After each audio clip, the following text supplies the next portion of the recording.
Take 3. Chick. And it's recording now, so this is perfect. But thank you, Suzie. Oh my gosh. So a couple days ago, I was packing up my house, and for the life of me, I could not find this necklace that I had worn back in like January, February, like pre-COVID time.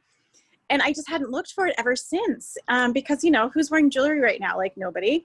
And so I never lose anything. It's kind of one of those things. I feel like it's my superpower. One of, like, I always know where things are. I have places for everything.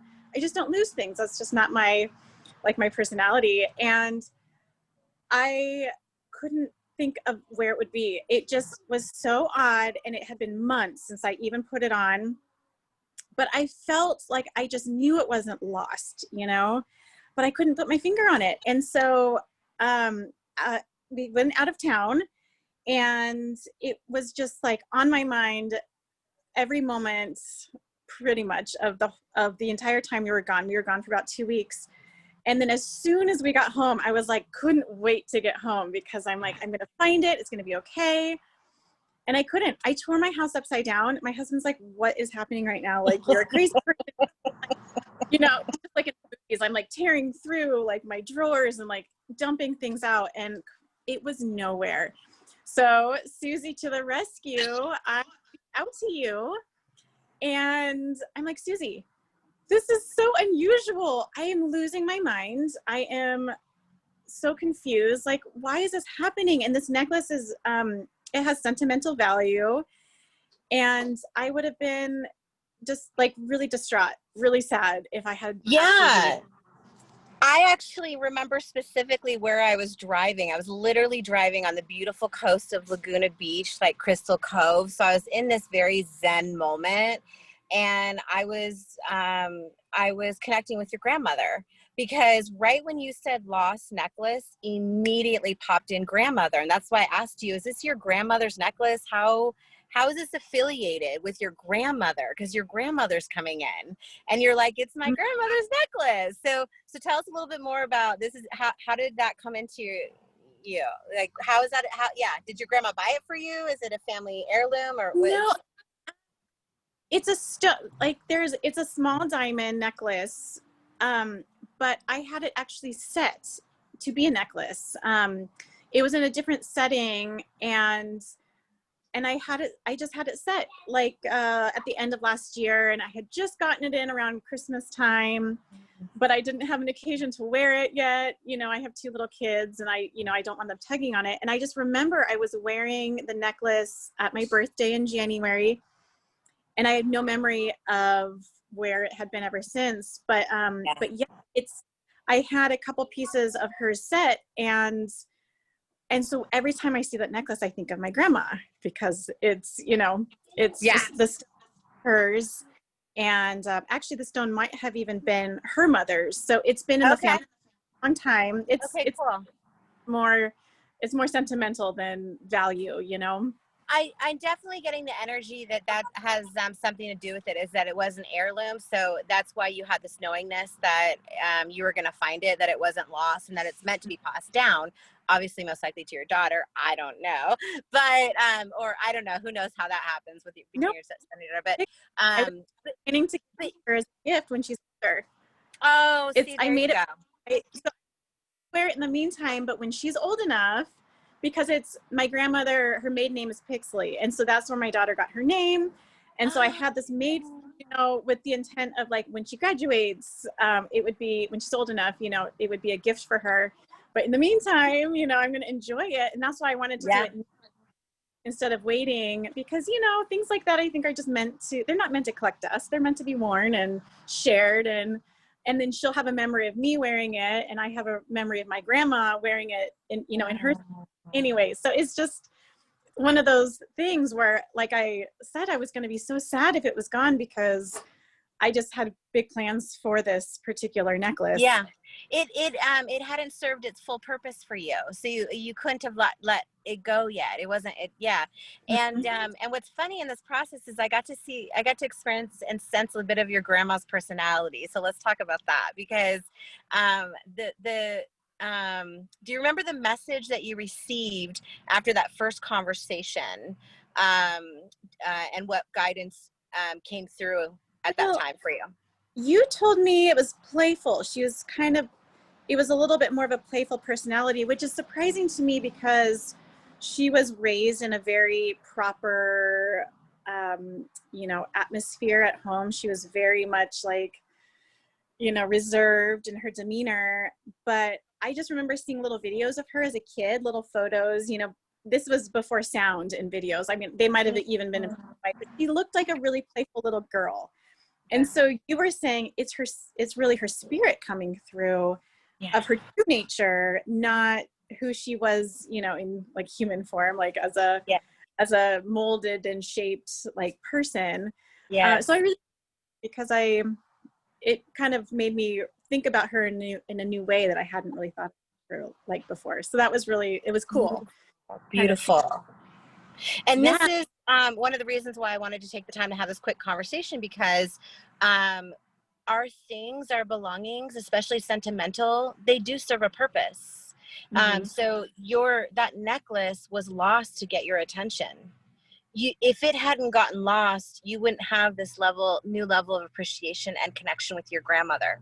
Mm-hmm. And it was because of that has how it serves you. That's how beautiful and powerful it is.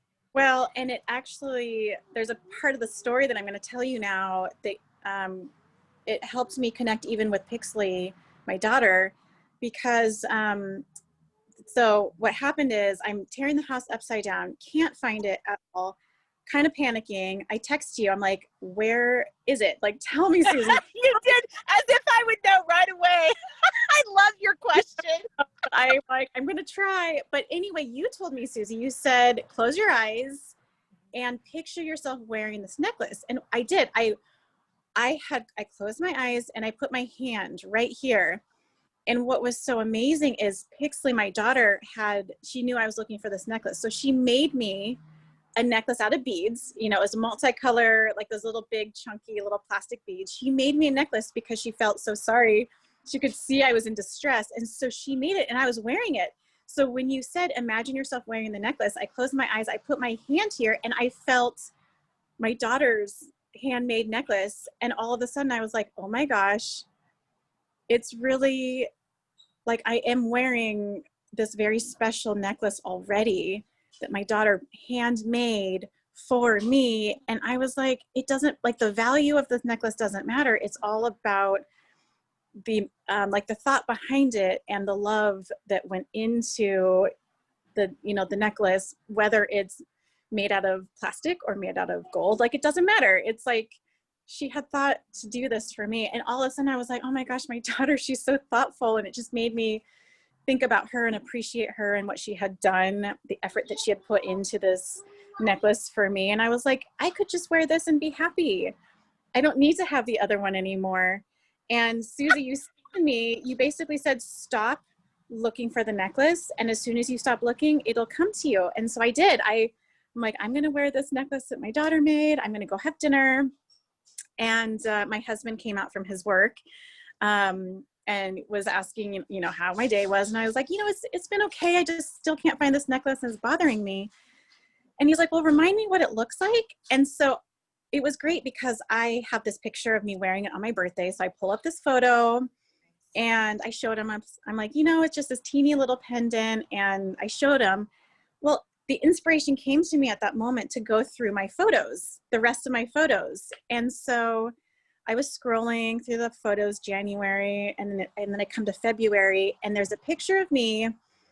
I was wearing like a big jacket. So I have no idea if I was even wearing the necklace, but I was wearing my travel backpack. This is the last trip we took before the coronavirus started in March. And I'm like, you know what? Maybe it's in this travel backpack, which I've long since unpacked and cleared out, but it's in the closet. It's a place I haven't looked yet. And lo and behold, open up the backpack, and what looks like a completely empty backpack, while I put my hand in this pocket, at the very bottom of this pocket, completely loose, like it wasn't even in something. I must have just taken it off, or my son was playing with it, or who knows, but I just loosely dropped it into a pocket in this backpack, which, mind you, I'm like, what kind of state of mind was I in to even do something so careless? And so that was a good reminder for me, just, you know, for all of us, I think, to be more present and to be more thoughtful about the things that are like important to us. Yeah. But it was so funny. It's like, as soon as I stopped looking and then I engaged in conversation with my husband, and then all of a sudden it was like, it was so effortless. It just came. Yes. It Yes. photo, and I'm like, oh my gosh. And there were a lot of messages. And the other one I'm even realizing is the clasp on the necklace. It works, like it's totally functional, but it feels like it's almost too easy to open. And so yeah. I'm like, well, maybe this was a good reminder. Like maybe I should have it more like reinforced somehow, or different. Like maybe this is like pre-warning of like, maybe you should have it up that way so it doesn't just come off in the future. So lots of things that kind of Do you want to know surround. something really beautiful about this too? What? It's divine feminine energy. Hmm. Notice it's your grandmother, it's you, and it's your daughter. It's divine feminine energy, and it is love. Yeah. And that we try to define love as if it's supposed to be a certain way. We are so conditioned, so limited thinking and conditioned to where we're at. That's why I really love that you share all of the loveliness that have come. That's what I say is clutter is the most effective trigger for, or catalyst for, triggering positive life transformation. Mm-hmm. And you're really getting back to the root of what my mission is, which is creating Zen home office and sacred spaces we love, because when we're in spaces that we love, that's where miracles happen. Yeah. Oh, that's so beautiful. And it sounds Well, like and the you've other had thing that was, several miracles. Yeah. yeah. Well, and this, so the other little sidebar with all of this is I told my mom, who's my my grandmother's daughter, you know, so my mom. And I love your mom, by the way. Love your mom. She's so cute. She's so cute. But I told her what was happening. I said, you know, can't find this. This is grandma's, you know, necklace. And here's my son right here.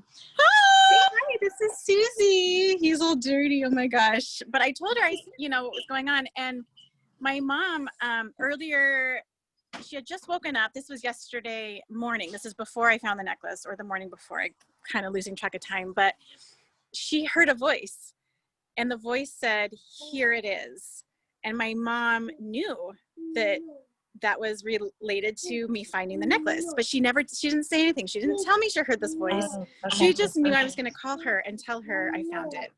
And so I did later, like, it was like right after I found it. I think I like messaged you. I like called my mom. I like, everybody, you know, was like rallying. But but yeah, I told my mom, I said, you know, found it, and told her kind of what happened in the story. And she's like, well, earlier this morning I woke up and I heard this voice, an audible voice that said, "Here it is." So she's like, I knew you were going to find it. I didn't know what the circumstance was going to be. I didn't know exactly where it was, but I had this calmness around this circumstance, because of course she knew I was pretty upset about it. And so she kind of was part of the story too, where she just had to bring in, I think, a little bit of that Zen to keep me grounded, and you also. And we're all connected. It was your It's mom. amazing. It was your mother's intuition, and and this is also something, as we declutter our lives from the inside out, we're actually getting more aligned with our telepathic abilities, our abilities beyond, our divine gifts. And it's not, these things sound woo-woo in the past, but it is serious now. Like, we need to wake up to this stuff. It's important we wake up to deeper, meaningful levels of love, experiences of love right now. That's how we learn in life, is through contrast. So your necklace, your necklace that you loved, you know what, you didn't think about it for a few months, and I bet you're going to be thinking about that necklace so much more than you've ever thought about that necklace before, right? Exactly. Oh yeah. Oh yeah. Mm-hmm. Sometimes you have to lose something, or you have to have space for something to realize how much it really matters to you. Definitely. Well, and then again, it was almost like it just woke me up to like being more present, to calming down, to being a lot more aware, more thoughtful, to appreciating the little things that my daughter makes for me, but also appreciating the history and the lineage, you know, and I don't know, it just, you said that there were some messages for me in this experience, and I definitely took the time to really reflect on that. And I do feel like it was, in a way, my grandmother coming through just to share some of these things with me, because it has been a hectic year. I mean, I think we all could use a little pause and a bit of a wake up call, you know, shaking things up a little bit to be like, wait a minute, okay, we just need to get grounded and to, you know, really open ourselves up to these messages coming to us, the spirituality, the, you know, the divine messages, the angel messages, you know, whatever you want to call them. And because I might have been ignoring other messages unrelated to the necklace. It was almost like the necklace, something physical needed to bring me into that, you know, that sphere of that plane of thinking, so that I can receive something else that might have been trying to come through this whole time. So anyway, but I'm so grateful to you, because I just texted you. I'm like, Suzie, like, help me. And you did, even though it, you know, it wasn't your job to tell me like where to look.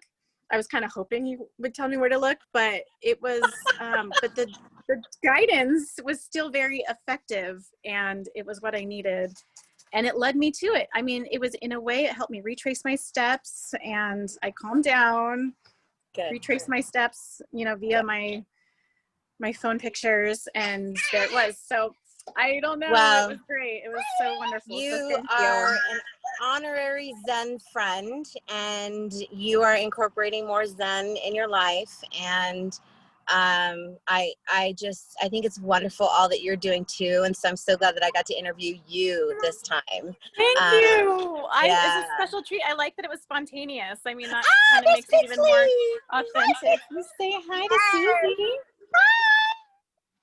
Oh my gosh. I love your dress. Do you have flowers on your dress? What's on your dress? Show me. What is that? What are those? Are those flowers? Yeah, oh, like rhinestone flowers. Sparkly. They're like diamonds. Yeah. You know what? Mommy was just telling us that you made a very special necklace for her. It made me feel better. You knew what to do. She knew. Make your necklace, and then you found the other necklace. That's exactly right. Yeah, exactly. Oh, so sweet. So, all right, my dear. Well, good luck. Not good luck, but you just reach out if you need me in the moving process. And I do want to clarify something. I didn't help you. I empowered you. There's a difference. yes. I don't help people. You are not helpless. I just empowered you. You're remembering powers that you have, and you're getting back in touch with them. So thank you for the honor of that. And all right, we'll talk to you again soon. Okay, sounds good. All right, bye. No,